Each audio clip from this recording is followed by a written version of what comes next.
The global pandemic has got us thinking about our health in more ways than one.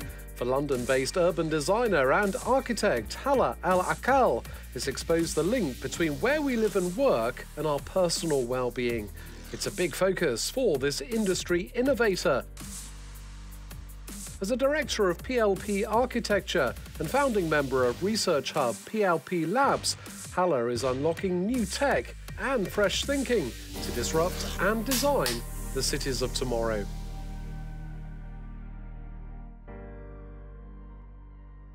Hala El Akl, thank you very much indeed for joining us on Disrupted. Thank you for having me. Now, as an architect and urban designer, I mean, you must have a fascinating job. You've worked on everything from a master plan for a whole city to sort of residential and retail developments in cities like London here. Yeah, no, it is fascinating to be able to work on large-scale new cities. Actually, the smallest scale is of projects I worked on was a public toilet on Oxford Street. Here in London. Here in London, yeah. So it is quite a wide scale and a lot of geographies and countries, which is very enriching culturally and professionally. Now, you've worked in London for some years now, but you were born in Beirut in Lebanon. You were born and raised in a divided Beirut at the time. Just tell us about your childhood and your upbringing and your studies there and how that kind of influenced you personally and professionally. Growing up in Beirut was great. It was difficult, but great, because I was born during the Civil War. But our family did really well to protect us from everything that was happening around us. I come from a family of builders, architects, and urbanists. They tried to keep me and my sister away from it, but we both ended up studying architecture. She's in film, and I'm an architect and urban designer.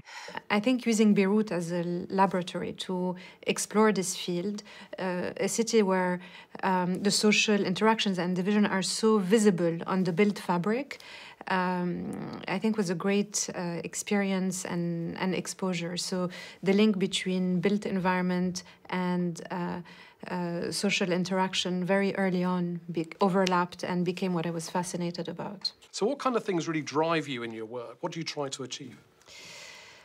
I think there's a sense of responsibility as an architect and urban designer that every line that you draw either represents a wall, either a boundary or a different type of interaction. So there is this responsibility of trying to design places that reflect the societies that are going to inhabit them.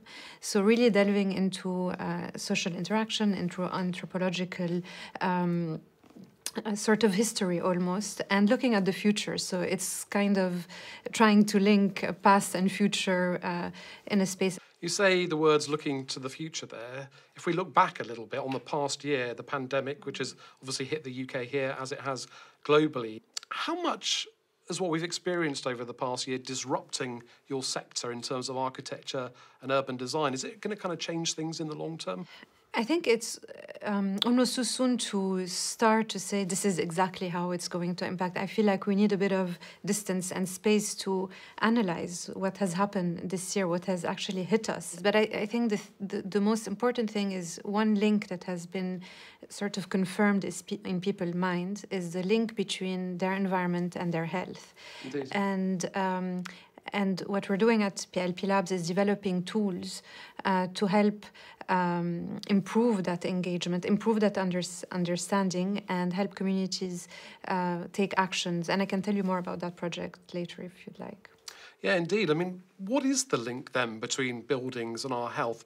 I mean, this is exactly what that project does. It's called Know Your Health. We developed it with Komuzi and the Centric Lab and PLP Labs, obviously. And what it does, it takes you through an understanding of what are environmental stressors, so noise, light, sound pollution, etc., and psychosocial stressors from employment to a number of things. And then, so you go and you take this survey, and then you download a playbook that helps you understand where in housing, in biodiversity, in infrastructure that are part of your everyday life, you can make improvement. But this is just another example of a different way between local authorities and communities to engage, or landlord and tenants to engage. So at PLP Labs, we're very keen to improve the way we engage. with each other, because what the pandemic has shown, or what we have been naturally evolving towards, is we need to engage better and with more people. You know, we've heard of people maybe now wanting to leave the cities and sort of go into more rural areas. What disruption does this all mean in terms of the stuff that you're going to be designing and putting up in the future? I don't think we're going to see the death of the city or the death of the office or the death of the high street, as people have liked to say, because there are things we miss when we find ourselves isolated. I think people thrive in social interaction and connection. So I do think it is a temporary movement towards more rural environments. But is it going to change the kind of developments that you design in terms of housing, residential and offices? Are they going to look much different now in the future? Well, one small thing that I've noticed is the terraces. In the past, in every master plan, in the public realm, we used to draw a lot of outdoor seating areas, and people in the UK would look at me and say, Hala, we're not on the Mediterranean. This is not going to work here. And at the moment, when we've had to do this with the pandemic and allow outdoor seating with spacing, and I hope they're here to stay. You look at the streets in London, and people have taken them. I don't want to use appropriated them, and they've become, they're alive. And I hope that is here to stay. I think there are things like that that us as designers should learn from and incorporate. What kind of places do you think you're going to be designing in the future, where we're going to work? I think it becomes really about building within an office building or within any master plan, about the infrastructure you're providing for the users, whether they're social infrastructure, cultural infrastructure, or health and well-being infrastructure. And these are things that maybe today we're talking about, but we've been talking about them for years, but now they've become much more obvious, because as as an employer, what do you need to do to attract talent? That is the question. And us as designers, how do we create spaces that spark creativity in the people who are in them? And it goes back to this network or this ecosystem of amenities throughout the building. So what we do on a lot of our projects is develop very bespoke strategies for this amenity strategy. The two C's, community and culture, are clearly a big part of your focus, Yes. Something that you are really passionate about. Why is that? It's the spaces that we like or that we tend to go back to or to remember to are often it's not a coincidence that there is a soul to them, and I don't think there's a recipe to recreate that soul, but we can, through our practice, through our different projects, best practice, and we try to recreate that. The worst thing for a designer is to create a space that people don't want to be in and don't appropriate and make their own. Now, you obviously work here in the UK, across Europe, Middle East and Asia. It can't be one size fits all, right? I think, for example, you get to the Middle East and it's about keeping the sun out. You're working, on a master plan in Manchester, and it's all about how do you get light in. So it's for example, dealing with environmental conditions in a very different way, or it's about when you're understanding how people live in homes. There are different social practices every day, or for example, in the Middle East, the religious aspect is more part of everyday life, so you do include them in the network of infrastructure that are important in a city. Do people really care about culture and community, though, where they live and work? I mean, do you think they really are fussed about that? I think we notice when it's not there anymore, so we take it for granted. And I think we're really extremely spoiled in London and in Paris, for example, compared to other places, because it's here, it's free, it's available, it's everywhere. Whereas in other places, it's not the case. So perhaps there's a little bit of taking it for granted. But if you look at this year, when these venues, places were not available, I think people have noticed and have asked for them to come back to life.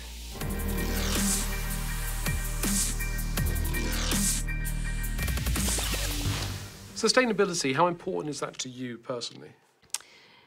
I mean, it's almost self-preservation.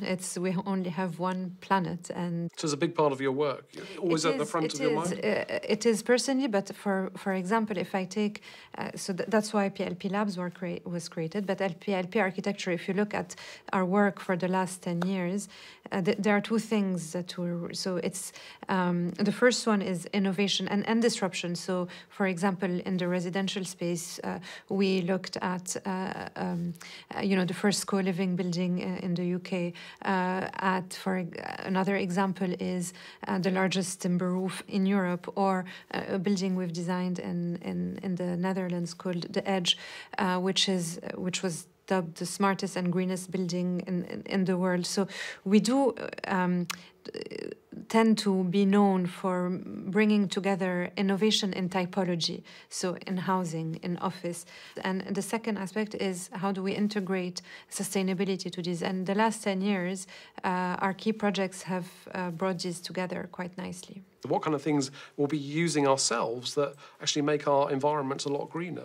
One of the reports, a group we've just recently published for the BCO, the British Council of Offices, and with a few partners as well, is on the use of wearables in the workplace. So there's an analysis of how we react to certain environments. So we did some pilot different environment that we created at PLP and measured the impact of, if you're working on your own, if there's more light, if you're surrounded by green spaces. So I think technology and the wearables allow us precisely to measure that connection, and not to just say, I want to put a green wall here because it's better, but actually to make that connection. There's also things like artificial intelligence, VR, augmented reality, all those sorts of things. How do you think all those new bits of technology are going to disrupt the work that you do going forward? One of the things that's it's designing tools that help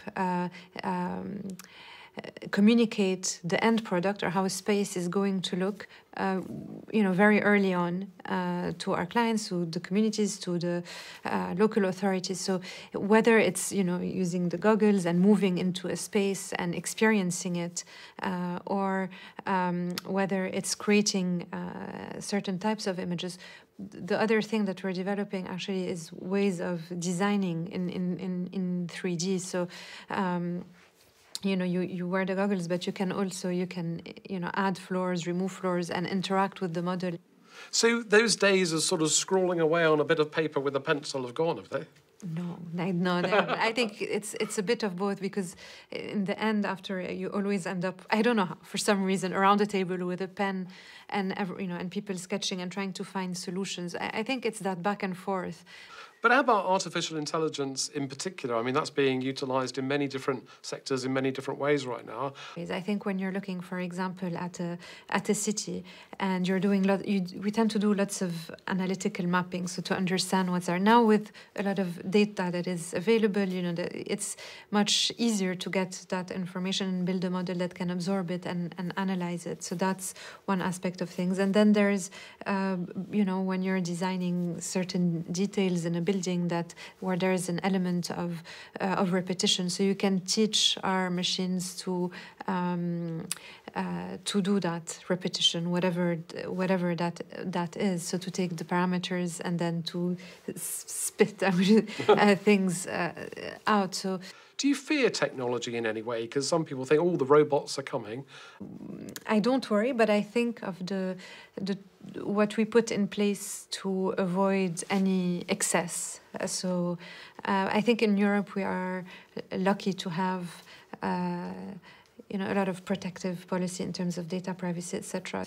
So for me, it's a pleasure, because it liberates me from the systematic, repetitive, and allows me to use my brain more strategically. So. And as we all hopefully slowly emerge from this pandemic that's engulfed the world now, what's your biggest motivation right now? We've been working on projects in a lot of places around the globe, and we haven't been able to find ourselves around the table with the people we are working on, but also to go on site and see these places. I think in the immediate term, I miss that human interaction and physical interaction with the spaces. So can't wait to get back around the table with those little sketches. Yes. Yeah, brilliant. Hala El Akl, thank you very much indeed for joining us on Disrupted. Thank you very much. It was a pleasure.